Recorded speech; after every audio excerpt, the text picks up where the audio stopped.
Iqiniso elimsulwa.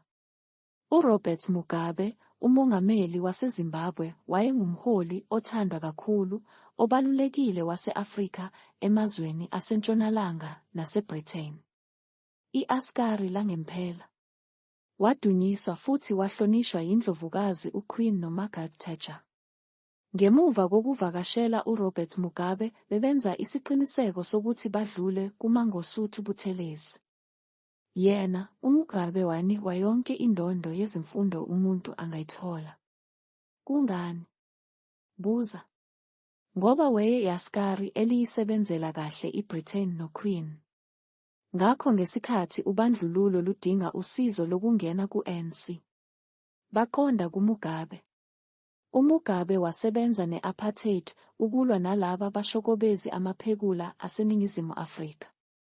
Ukuvikela lama Askari ekudingisweni engena ngokunyenya ku-ANC nezinye izinhlangano zenkululeko.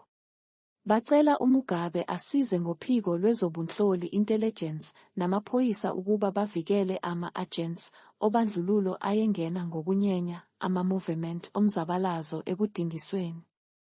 Baze babulala amaqabane eqiniso ukuze bavikele lama Askari asebenza namabhunu.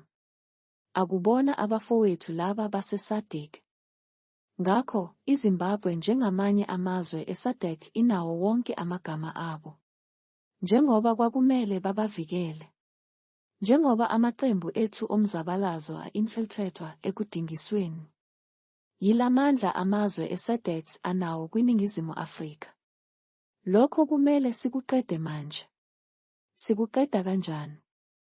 Asiwasuse sibabophe lamaqodesa Askari, izikhulu zezepolitiki.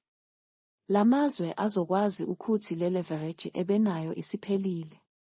Siyazazi nathi izimpimpi zethu. Bagcwale amajele.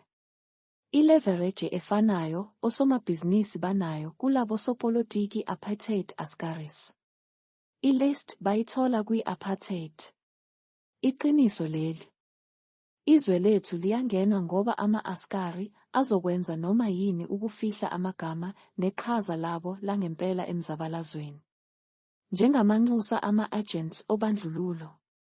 Bathola nje izikhundla kukongolose basebenza nobandlululo.